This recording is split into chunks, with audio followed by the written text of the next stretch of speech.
Crime alert, time आज का, crime आज का।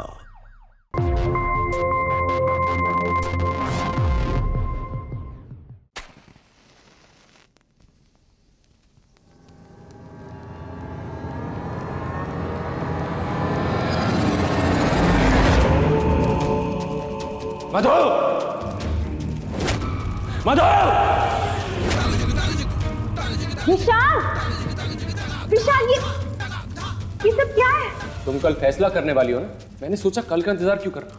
तुम्हें कानून ने क्या क्या अधिकार दिए हैं ये तो याद होगा, लेकिन शादी के 7 वचन याद है तुम्हें? विशाल? है या नहीं? मैं याद दिलाता हूं। पहला वचन, मैं हर हाल में तुम्हारा साथ दूंगी। साथ दिया? नहीं दिया ना? बल्कि मैंने तुम्हारा साथ दिया।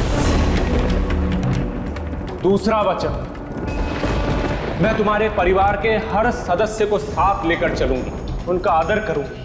किया? नहीं किया ना? तीसरा वचन, मैं तुम्हारी हर आज्ञा का पालन करूंगी। कौन सी आज्ञा का पालन किया तुमने? हाँ? बल्कि मेरी जिंदगी नर्क बना दी। चौथा वचन, मैं अपने मन, वचन और काय से तुम्हें हमेशा खुश रखूंगी। कौन सी खुशी दी तुमने मुझे? बल्कि हमेशा दुख दिया तुमने मुझे। पांचवा वचन, मैं हर दुख में तुम्हारा साथ दूंगी। गलत, बल्कि मेरे दुख का कारण बनी तुम। छठा वचन, मैं अपने सास ससुर की सेवा और सभी संबंधियों का सत्कार करूंगी, सम्मान करूंगी। ये भी गलत। सातवां वचन, मैं सदैव आपकी इच्छा के साथ चलूंगी। मैं खुद को आपको अर्पण करती। गलत, बल्कि तुमने तो मुझे मेरे अपनों से ही छीन लिया। तुम जैसी औरतों को ना सुहागन होने का कोई हक नहीं, कोई हक नहीं। जिसने मेरे जैसे इंसान को जीने लायक नहीं छोड़ा, पागल कर दिया मुझे। हर पल घुटाऊं मैं। शुभ मंगल। विशाल! विशाल ये क्या कर रहे हो? गन नीचे करो।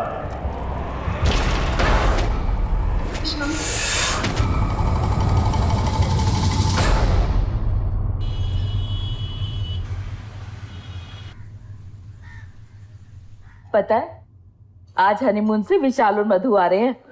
मेरे विशाल को मेथी के पराठे बहुत पसंद है ना, इसलिए बना रही हूँ।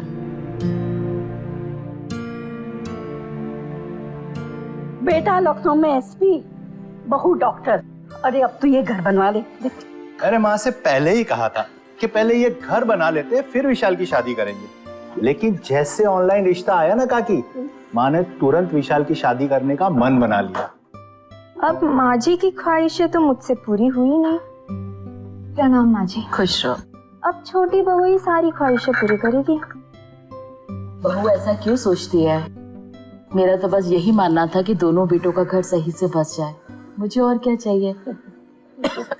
डॉक्टर को क्यों नहीं दिखाती है? अब घर की बहू डॉक्टर जो ठहरी, बाहर जाने की क्या जरूरत है? वही मेरा इलाज करेगी। अरे मुझे लगता है बहू आ गई।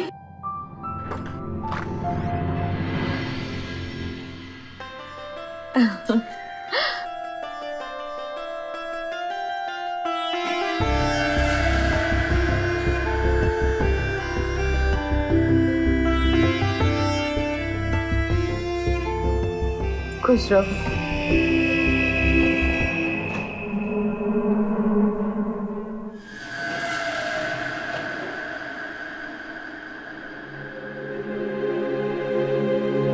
विशाल, मधु इतनी अपसेट क्यों है? अरे कुछ नहीं भैया, कल लखनऊ में मेरी ड्यूटी ज्वाइनिंग है और मधु चाहती कि मैं उसको साथ में ले चलूं। बस इतनी सी बात है। अरे क्या हुआ अम्मा, तबीयत खराब है आपकी? हाँ खांसी है। जब हमें पता चला कि बहू डॉक्टर है तो बड़ी खुशी हुई। कि नंदिता का इलाज अब घर में ही अच्छी तरीके से हो जाएगा। बिल्कुल आंटी जी, एकदम सही कहा आपने। मैं डॉक्टर हूँ, पर मैंने यहाँ कोई क्लिनिक नहीं खोल रखा है।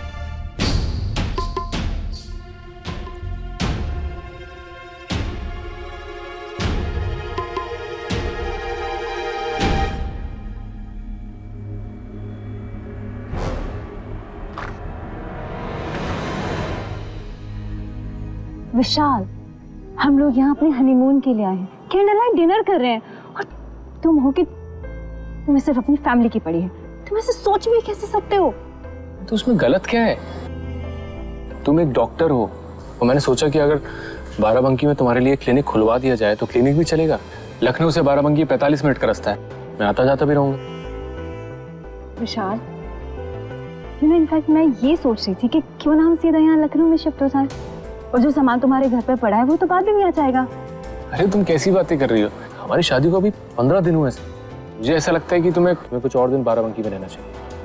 देख ना विशाल, पर मुझे ऐसा बिल्कुल नहीं लगता। मधु मधु मधु मेरी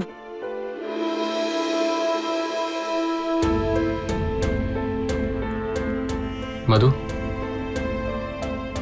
मधु, हम चाहे जितनी बड़े क्यों ना हो जाए, अपने संस्कारों से नहीं भाग सकते। संस्कार? तुम्हारे कहने का मतलब है कि मेरे घर वालों ने मुझे संस्कार नहीं दिए, राइट? और तुम्हारे घर वालों के अंदर तो संस्कार कूद कूद कर भरे हुए हैं ना। देखो ना, हम लोग कब से आए हुए हैं, किसी ने हमसे पानी तक नहीं पूछा। अरे तुमने ऐसा बर्ताव किया, माँ की तबीयत खराब है, उनको देख लेती तो क्या चले जाता तुम्हारा? देख लेती? कैसे देख लेती? मेरे पास था क्या कुछ देखने के लिए? और अब तुम उल्टा गलत मुझे ही ठहरा रहे हो, है ना? देखो मधु, समझने की कोशिश करो, धीरे धीरे सब ठीक हो जाएगा, सब एक दूसरे को समझने लग जाएंगे। कुछ ठीक नहीं होगा विशाल, मुझे अब इस घर में नहीं रहना। मैं तुम्हारे साथ लखनऊ चल रही हूँ बस। देखो मधु, बैठो। देखो, शादी हम दोनों की हुई है और इस शादी से सबके सपने जुड़े हुए हैं और हमें सबको साथ लेके चलना होगा। और वैसे भी कल लखनऊ जाती है, हमें ड्यूटी ज्वाइन करनी होगी, तो तुम प्लीज यहीं रहो ना। मैं माँ को डॉक्टर के पास लेके जाता हूँ और भाभी को बोलता हूँ कि तुम्हारे लिए नाश्ता भिजवा दे। सोचना इस बारे में।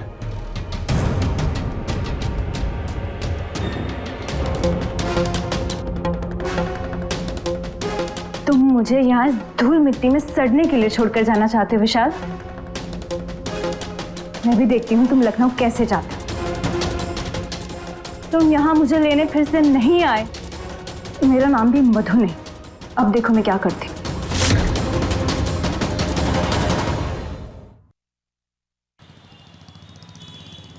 बहू, इन छोटी मोटी बातों का बुरा मत माना करो। हर इंसान एक जैसा तो नहीं होता ना। अब उसका स्वभाव ऐसा ही है तो क्या कर सकते हैं, हमें ही संभालना होगा। धीरे धीरे करके तौर तरीके सीख जाएगी। माँ जी, सीखता और समझता ना वो है जो सीखना और समझना चाहता है, और ये इसके तो तेवर ही कुछ अलग लग रहा है। चलता हूँ। ठीक है बेटा, ध्यान रखना, खुश रहो। माँ, वो मधु।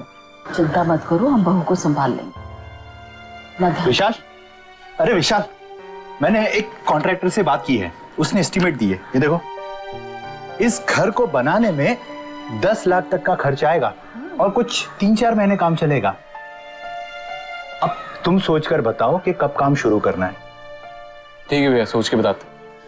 ओह, तो 10 लाख रुपए लगाकर ये घर बनवाया जाएगा, वो भी मेरे पति के पैसों से। मैं भी देखती हूँ ये घर कैसे बनता है। विशाल, तुम्हें ड्यूटी ज्वाइन किए हुए अभी 6 महीने भी नहीं हुए। ये शुरुआत का दौर है, तुम्हें अभी भी पूरी सावधानी के साथ आगे बढ़ना। एक छोटी सी गलती से भी सस्पेंशन ऑर्डर आ जाता और इंक्वायरी बैठ जाती है। मैं समझ सकता हूँ, मुझसे ऐसी कोई गलती नहीं होगी। गुड।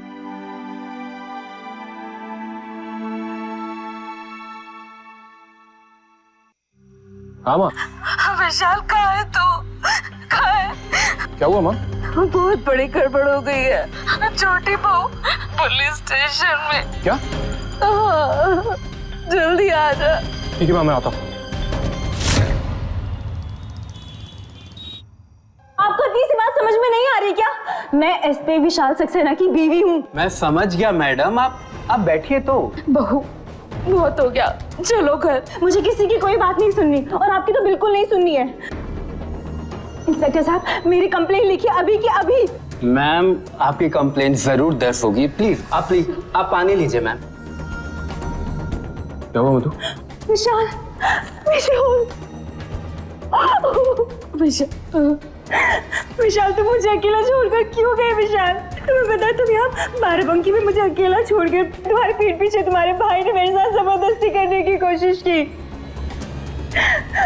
मेरे पैर में चोट लग गई थी। इस मौके का फायदा उठाकर उन्होंने मेरे साथ। मधु, मधु,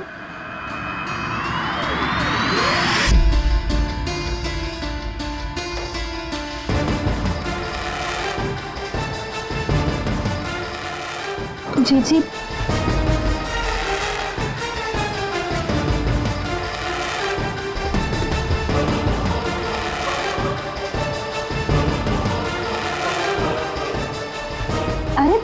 जेठ जी, आप क्या कर रहे हैं? दरवाजा क्यों बंद कर रहे हैं? जेठ जी, दरवाजा क्यों बंद कर रहे हैं आप? उन्होंने मेरे साथ जबरदस्ती करने की कोशिश की है विशाल, अब मैं उन्हें नहीं छोड़ूंगी। इंस्पेक्टर साहब, कंप्लेंट लिखिए। मधु, तुम्हें कोई गलतफहमी हुई होगी, भैया ऐसा नहीं कर सकते। गलतफहमी? मैं जानती थी विशाल, तुम तुम्हारे भाई का ही फेवर लोगे, मेरा नहीं। तुम्हारे भाई ने मेरे साथ जबरदस्ती करने की कोशिश की और मैं उन्हें छोड़ूंगी नहीं।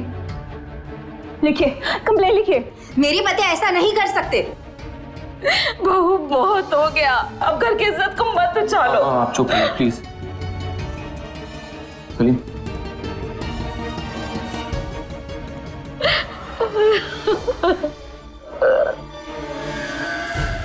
अब क्या करना है सर? कंप्लेन तो लेनी होगी। देख सलीम, ये घर का मामला है, कोई गलतफहमी हुई है, मैं सुलझा। सर, जो मामला पुलिस स्टेशन में आ जाता है वो फिर घर का नहीं रहता है। समझने की कोशिश कर। मधु मेरी पत्नी है, मैं उसे जानता हूँ, और अगर ये कंप्लेन होगी तो मेरे लिए बहुत बड़ी प्रॉब्लम हो जाएगी। अच्छी तरह से समझ रहा हूँ सर। ठीक है सर, लेकिन बात को संभाल लीजिए। कहीं ऐसा ना हो कि बात हम पर आ जाए कि हमने कंप्लेन देने से मना कर दिया। ठीक है, चलो। कहाँ चलो? तू बात समझने की कोशिश कर, हमारे इस कदम से मेरी नौकरी जा सकती। प्लीज चलो।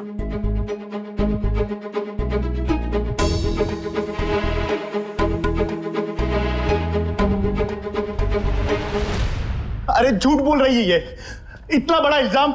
मैं तो सिगरेट पीने के लिए घर से बाहर निकला था, तभी मैंने इसकी चीखने की आवाज सुनी। इसकी चीखने की आवाज सुनकर मैं इसके दरवाजे पर पहुंचा, दरवाजा बंद था। ये यहां तक सही कह रही है, लेकिन उसके आगे की कहानी बिल्कुल झूठ बोल रही है। मैं बताता हूं क्या हुआ। मधु, मधु,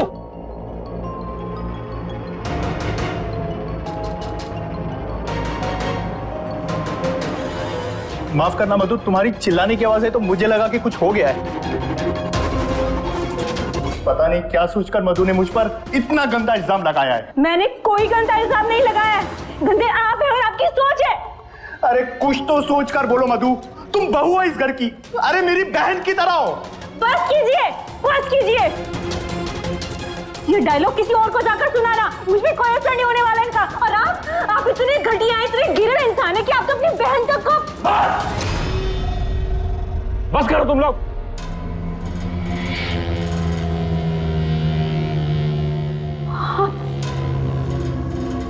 आप मुझ पर चिल्लाए?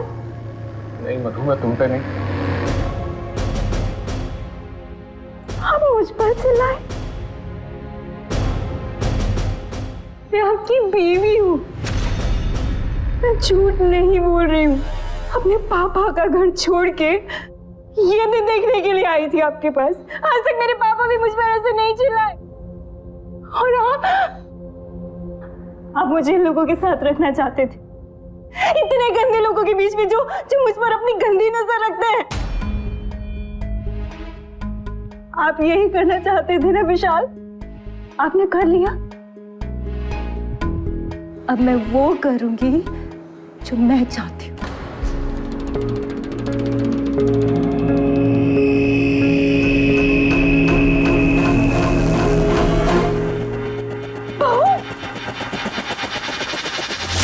एक पुलिस वाला जो लोगों की समस्याओं को हल करता है, आज खुद एक घरेलू समस्या का शिकार हो रहा था।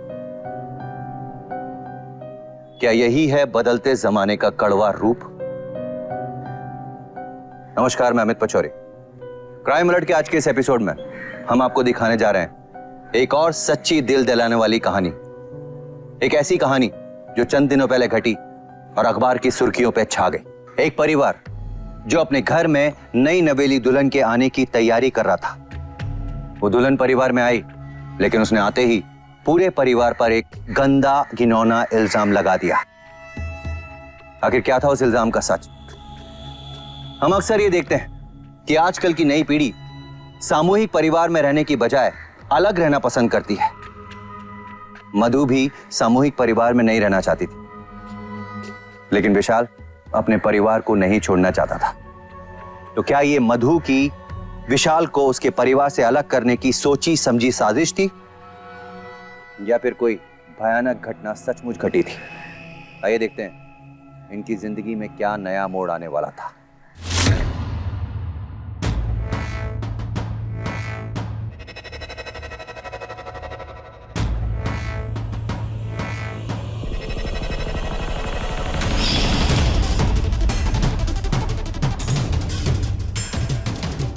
बहू, ऐसा कुछ मत कर, मैं हाथ जोड़ती हूँ तेरे। हमारे खानदान में कभी ऐसा किसी ने नहीं किया। हम लोग जुल्म सह सकते हैं, लेकिन किसी का अमर कर नहीं सकते।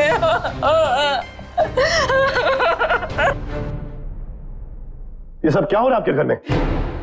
पापा जी दरअसल रहने दीजिए दामाद जी, हमें मधु ने सब कुछ पहले बता दिया था। मैंने इसकी शादी इसलिए नहीं की कि आप लोग इसके साथ ऐसा बर्ताव करें। हमने कुछ नहीं किया उसके साथ, उसने खुद ने अपने ऊपर केरोसिन डाला है। आप पूछिए उससे। हमने अपने बेटे को मरने के लिए नहीं भेजा। अगर मैं चाहूं तो सबके हाथ में हथकड़ी लगेगी। तुम तो खुद एसपी हो ना, नहीं जानते कानून? 2 मिनट में एसपी होने की सारी हिकड़ी निकाल दूंगा तुम्हारी। मेरी बेटी इस घर में अब एक पल भी नहीं रुक सकती। चलो चलो। बहन जी, दूरियां रिश्तों को कमजोर करती है। मैं आपके आगे हाथ जोड़ती हूँ। अब मैं मेरी बेटी को यहाँ नहीं रख सकती। चलो मधु, चलो यहाँ से। कल के कल लखनऊ आकर घर पर मिलो मुझे।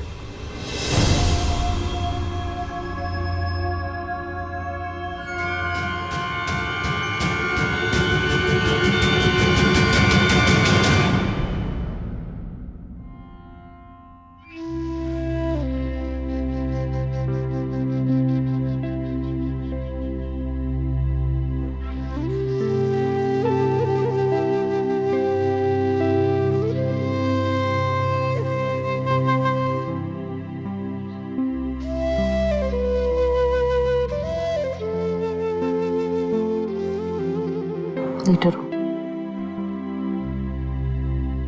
माँ, जो कुछ भी हुआ है, अगर लोगों को पता चल जाए तो हमारी कितनी बदनामी होगी। लखनऊ में एसपी के पद पर हैं हम। काम करो बेटा, कल ही लखनऊ जाओ, बहू से मिलो और उसे समझाकर वापस लेकर आओ। वापस लेकर आओ? वो जो कुछ भी करके गई है, उसके बाद कौन सा मुंह लेकर वापस आएगी वो? फिर भी जाइए, समझा कर देखिए उसे। मेरे पति पे इतना घिनौना इल्जाम लगाया, छी! मुझे तो सोचने में भी शर्म आती है। मुझे तो पहले से ही वो सही नहीं लग रही थी, लेकिन इतनी शातिर निकलेगी ये सोचा नहीं था। बेटा, तुम चिंता मत करो, सब ठीक हो जाएगा।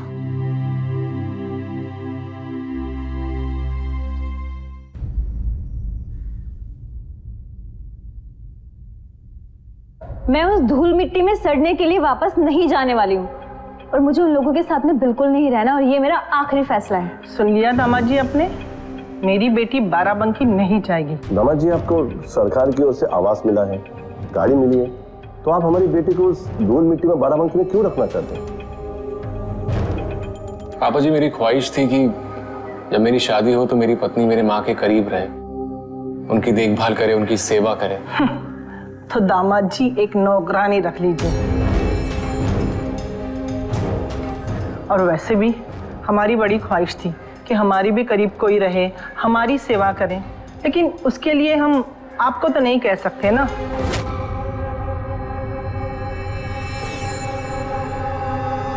माँ जी, बस कुछ दिनों की बात है, उसके बाद तो मधु को मेरे साथ ही रहना है।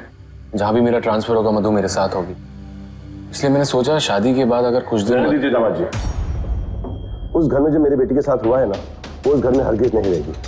आप ठीक तरह से सोच लीजिए, मैं आपको कल तक का समय देता हूँ।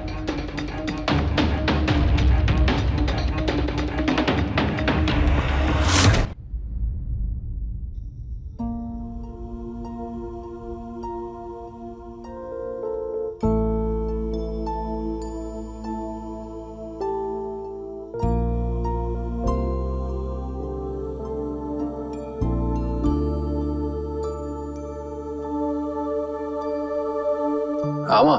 अरे विशाल, कहाँ हो तुम? घर पर हूँ माँ। और बहू?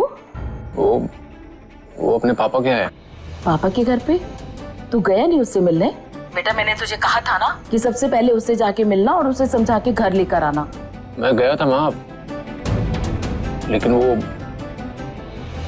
बाराबंकी में रहना नहीं चाहती। माँ, मुझे समझ नहीं आ रहा कि मैं क्या करूँ। भाभी ने आपकी कभी ठीक से सेवा नहीं की। सोचा था मेरी पत्नी आएगी, वो आपकी सेवा करेगी, लेकिन इतना नहीं सोचते बेटा। अगर बहू तेरे साथ अलग रहना चाहती है तो ऐसे ही सही। आगे भी तो उसे तेरे साथ ही रहना है ना, तो अभी से सही।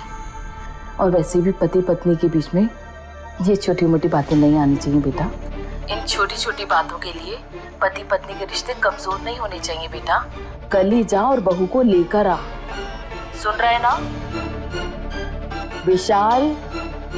हाँ ठीक है माँ, करता हूँ। अपना ध्यान रखना बेटा। रखता हूँ माँ, आप अपना ख्याल रखना।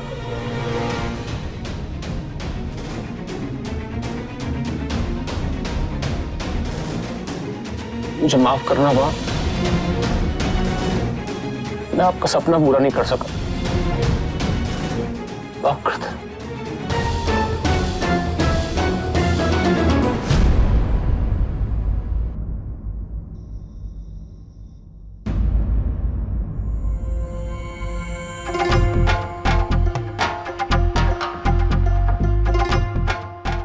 विशाल, थैंक यू सो मच। कितना अच्छा लग रहा है ना यहाँ पे। यहाँ हमें डिस्टर्ब करने वाला कोई नहीं है, बस हम दोनों अकेले हैं। तुम, मैं और तुम। मधु, मैं तुमसे एक बात कहना चाहता हूँ। बोलो। देखो, ये घर तुम्हारा है। तुम अगर बाराबंकी में नहीं रहना चाहती हो तो कोई बात नहीं, लेकिन मैं चाहता हूं कि मेरी माँ मेरे साथ रहे। विशाल, जो जहाँ रह रहा है उसे वहाँ रहने दो ना। मधु, मैं तुमसे बहुत प्यार करता हूँ। क्या जीवन साथी होने के नाते हम एक दूसरे का सपना पूरा नहीं कर सकते? विशाल, जिन लोगों की बात तुम कर रहे हो उन्हें मैं बहुत अच्छे से जानती हूँ। उन लोगों की नजरें सिर्फ तुम्हारे पैसों पर है। और विशाल, अगर तुम्हारा पैसा जरा सा भी यहाँ से वहाँ हुआ ना तो मुझसे बुरा कोई नहीं होगा। जिन लोगों की वजह से मैं इस मुकाम तक पहुंचा, मैं उनको भूल जाऊं, ये चाहती हो तुम ऐसे नहीं मानोगे विशाल। तुम्हें माँ चाहिए ना, ठीक है। अगर तुम्हें माँ चाहिए तो वो तो मेरे मरने के बाद ही हो सकता है।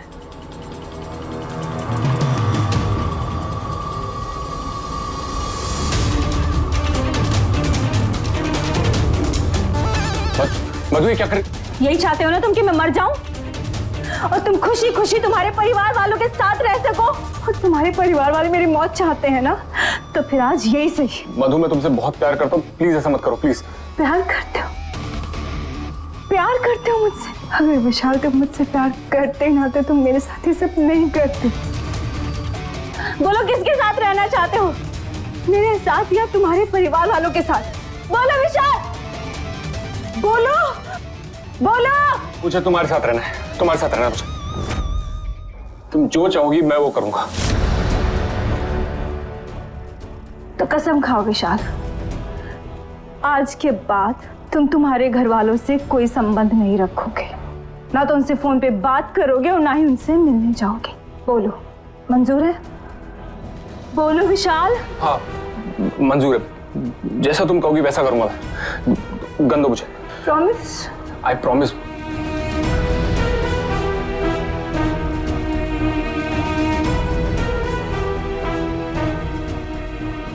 डोमेस्टिक वायलेंस, इससे हम भली भांति परिचित हैं, लेकिन एक बात है जो हम नहीं समझते, वो ये कि डोमेस्टिक वायलेंस केवल महिलाओं के साथ नहीं होता है, बल्कि पुरुषों के साथ भी किया जाता है।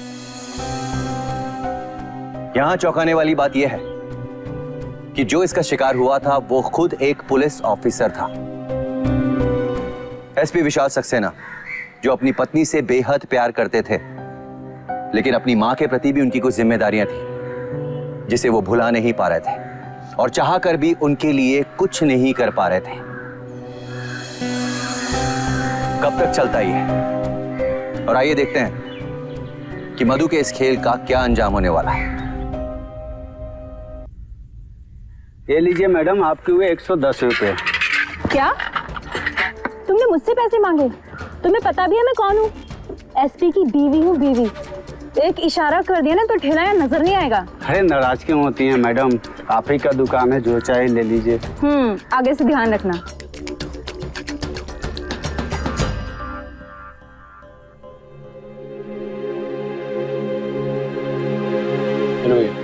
अरे नहीं सर, अरे रखो। धन्यवाद।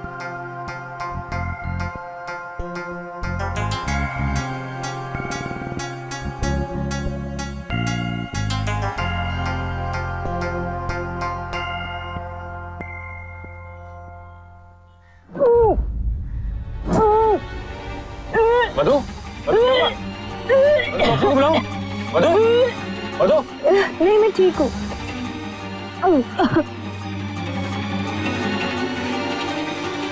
हेलो हेलो, अरे एक मिनट। हाँ आ गई आवाज, बोल। माँ खुशखबरी है। अच्छा क्या? मधु माँ बनने वाली है। अरे ये तो बहुत अच्छी बात है। देखना अब तुम दोनों के बीच ना सब ठीक हो जाएगा। वैसे भी जब पति पत्नी के बीच बच्चा आ जाता है ना तो दोनों उसी के लिए जीने लगते हैं। राम जी की बहुत बड़ी कृपा है हमारे परिवार के ऊपर। तू ना उसका ध्यान रखा कर बहू का। जी माँ। फोन करते रहना। रखते।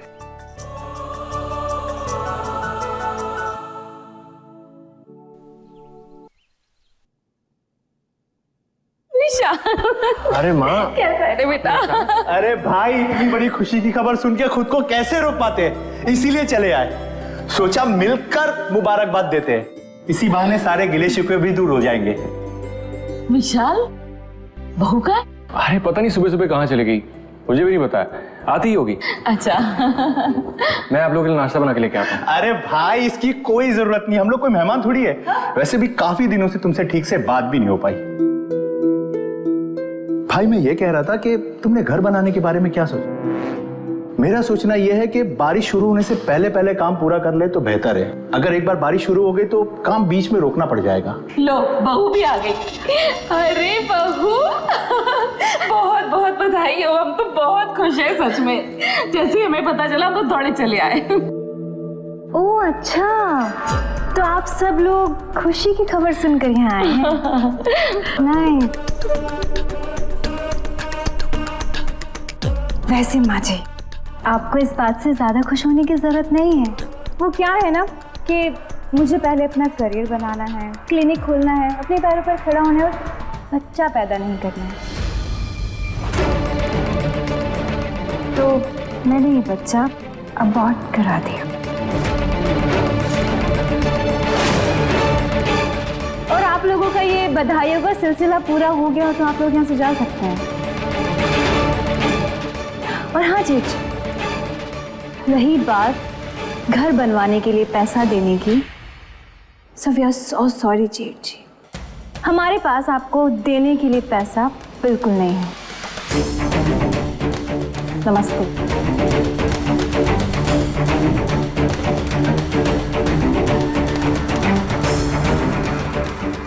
चलो कुमुद, माँ अगर आप यहाँ रुकना चाहती तो आप रुक सकती है। वैसे भी आपको छोटे बेटे से काफी उम्मीद है।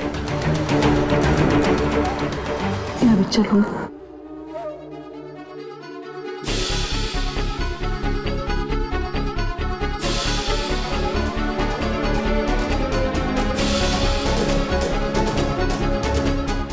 आपने सही कहा था माँ, बच्चे की खबर सुनते ही पूरा परिवार दौड़ते दौड़ते यहाँ आ गया।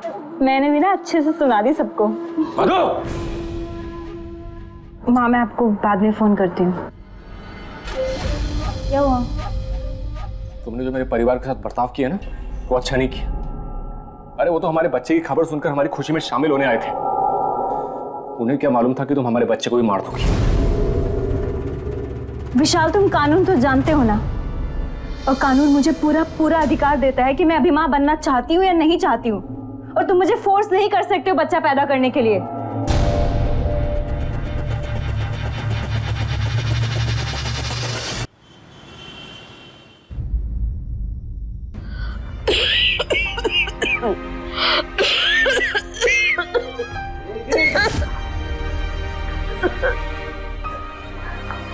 इतनी महंगी दवाई गिरा दी आपने। बहुत नाज था ना छोटे बेटे और बहू पर।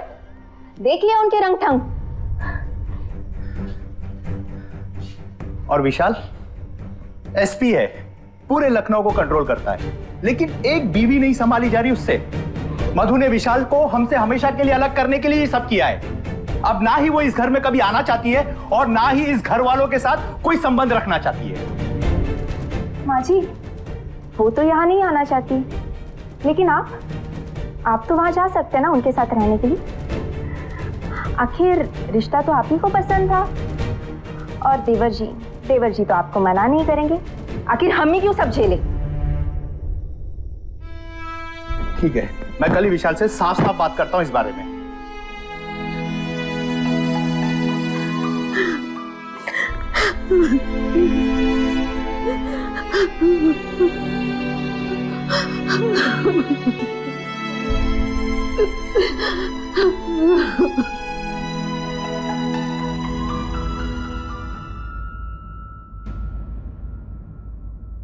बोलो किसके साथ रहना चाहते हो, मेरे साथ या तुम्हारे परिवार वालों के साथ?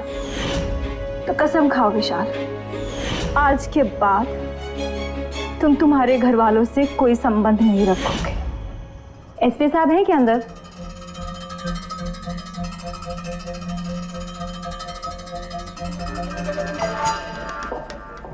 Hi baby. अरे मधु, तुम यहाँ? वो पापा के साथ क्लिनिक की जमीन देखने के लिए आई थी। पापा का एक काम है जो तुम्हें करना है। कौन सा काम? एक मिनट।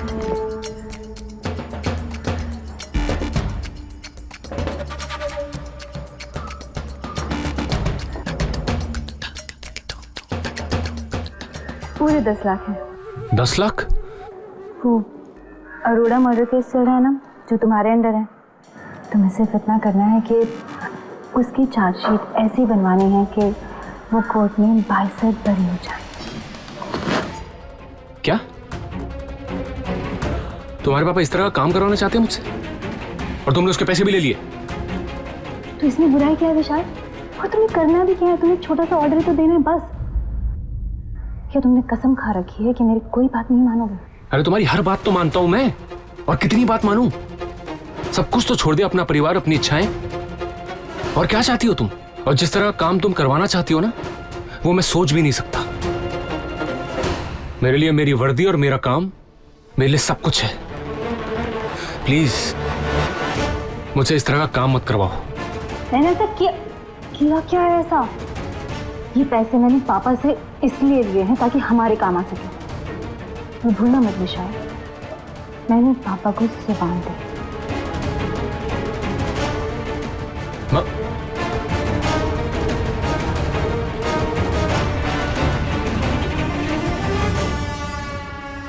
एक पुलिस ऑफिसर के लिए उसकी वर्दी उसकी आन बान और शान होती है,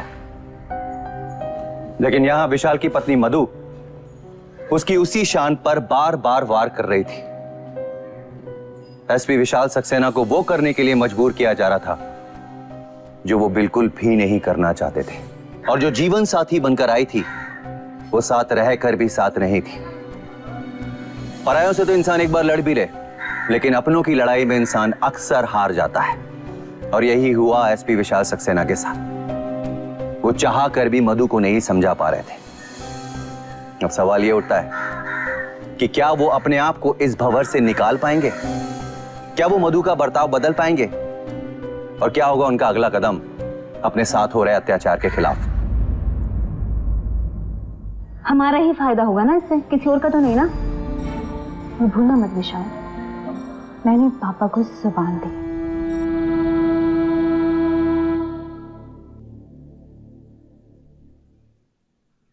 हाँ भैया। देखो विशाल, तुम्हारे सदमे की वजह से माँ की तबीयत बहुत बिगड़ गई है।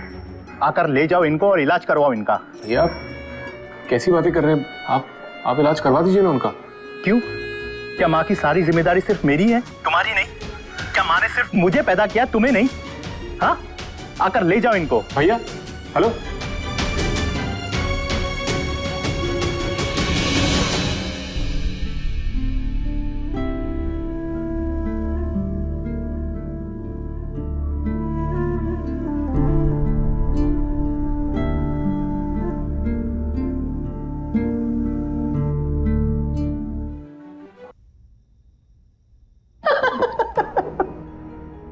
अरे वो ना अच्छा मौका था उन लोगों को सबक सिखाने का, समझी?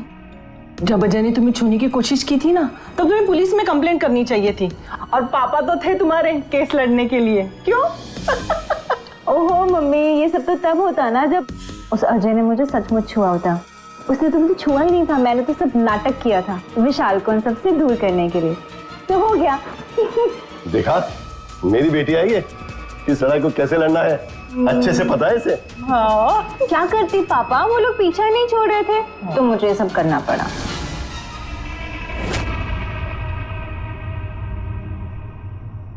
विशाल आइए ना, देखिए पापा ना आपके लिए बहुत बेस्ट ऑफर लेकर आएंगे। कम।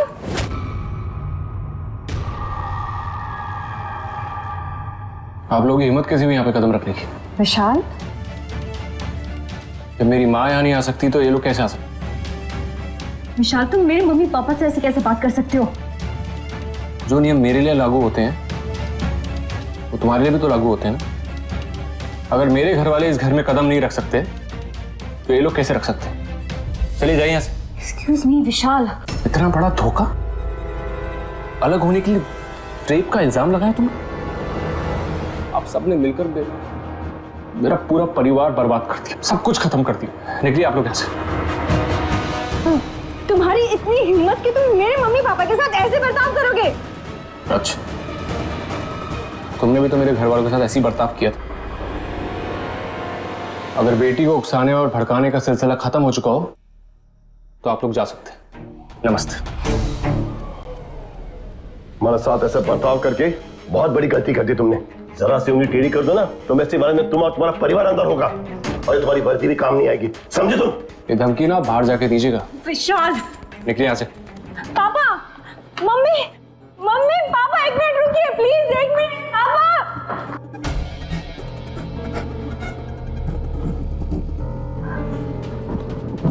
विशाल, तुम्हें मेरे मम्मी पापा के साथ ऐसे बर्ताव नहीं करना चाहिए था। तुम मुझसे इस तरीके से बात भी कैसे कर सकते हो?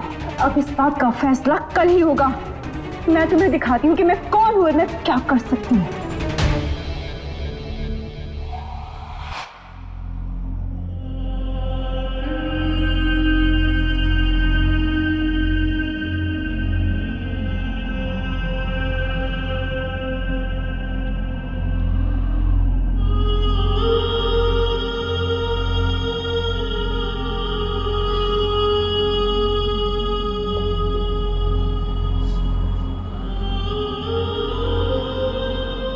हेलो हेलो माँ। हाँ विशाल, कैसा है तू? मैं ठीक हूँ माँ, आपकी तबीयत कैसी है? मेरी तबीयत ठीक नहीं है 3 दिन से। और अजय बता रहा था तू मुझे लेने आने वाला है। हाँ, कब आ रहा है? और बता, बहू ने 3 दिन से खाना भी नहीं बनाया। मुझे माफ कर दो माँ, मैं आप लोगों के लिए कुछ भी नहीं कर सका। आप लोगों के सपने पूरे नहीं कर सका मैं। मुझे माफ कर दो। ऐसा नहीं कहते बेटा, सब ठीक हो जाएगा, हिम्मत रख। अब मैं हिम्मत हार चुका हूँ। नहीं नहीं बेटा, मैंने ऐसा वैसा कुछ भी करने की कोशिश की तो वो सीधा डोमेस्टिक वायलेंस का केस लगा देगी। मेरे साथ साथ आप लोगों की घसीट लेगी वो। कुछ नहीं कर सकता मैं घुट रहा हूं। मैं कुछ नहीं कर सकता, सिर्फ कर सकता हूं तो अपनी जान दे सकता हूं और कुछ नहीं। तेरा दिमाग खराब है, पागल हो गया तो ऐसे कोई करता है। तू रूम में आती हूँ वहां पर। नहीं नहीं नहीं माँ, आप इस घर में नहीं आएंगी। जहां से आपको जलील करके निकाला गया था आप यहाँ नहीं आएंगी। आप नहीं आएंगी। मैंने आपसे माफी मांगने के लिए कॉल किया था। रख दो।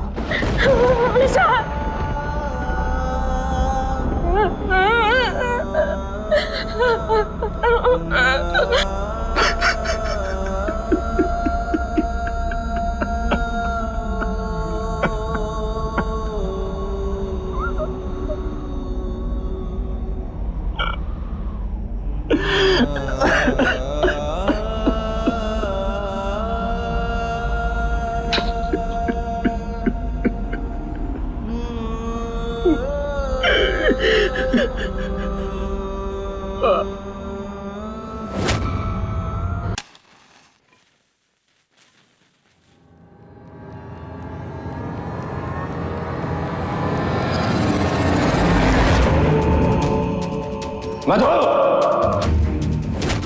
मधु!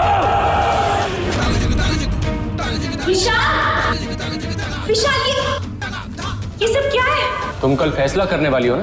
मैंने सोचा कल का इंतजार क्यों करना। तुम्हें कानून ने क्या क्या अधिकार दिए हैं ये तो याद होगा, लेकिन शादी के 7 वचन याद है तुम्हें? विशाल है या नहीं? मैं याद दिलाता हूं। पहला वचन, मैं हर हाल में तुम्हारा साथ दूंगी। साथ दिया? नहीं दिया ना, बल्कि मैंने तुम्हारा साथ दिया। दूसरा वचन, मैं तुम्हारे परिवार के हर सदस्य को साथ लेकर चलूंगी, उनका आदर करूंगी। किया? नहीं किया ना? तीसरा वचन, मैं तुम्हारी हर आज्ञा का पालन करूंगी। कौन सी आज्ञा का पालन किया तुमने? हाँ? बल्कि मेरी जिंदगी नर्क बना दी। चौथा वचन, मैं अपने मन, वचन और काय से तुम्हें हमेशा खुश रखूंगी। कौन सी खुशी दी तुमने मुझे? बल्कि हमेशा दुख दिया तुमने मुझे। पांचवा वचन, मैं हर दुख में तुम्हारा साथ दूंगी। गलत, बल्कि मेरे दुख का कारण बनी तुम। छठा वचन, मैं अपने सास ससुर की सेवा और सभी संबंधियों का सत्कार करूंगी, सम्मान करूंगी। ये भी गलत। सातवां वचन, मैं सदैव आपकी इच्छा के साथ चलूंगी। मैं खुद को आपको अर्पण करती हूं। गलत, बल्कि तुमने तो मुझे मेरे अपनों से ही छीन लिया। तुम जैसी औरतों को ना सुहागन होने का कोई हक नहीं है, कोई हक नहीं, जिसने मेरे जैसे इंसान को जीने लायक नहीं छोड़ा। पागल कर दिया मुझे। हर पल घुटाऊं मैं।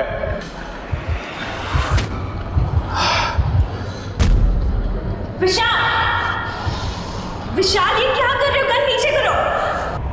शुभ मंगल।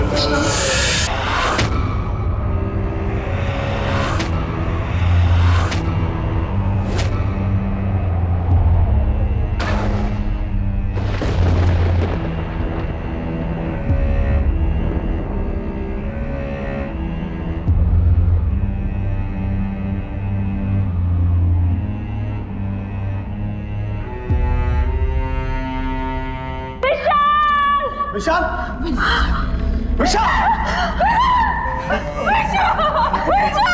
विशाल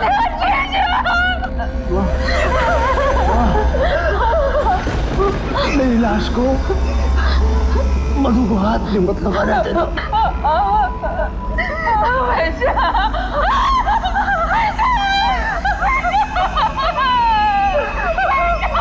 विशाल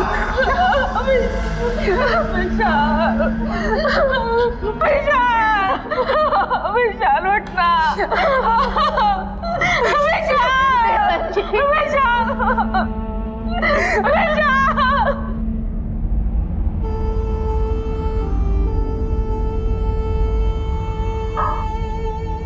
विशाल, ये क्या कर रहे हो? पागल हो गए हो? विशाल, मेरी बात सुनो प्लीज, प्लीज।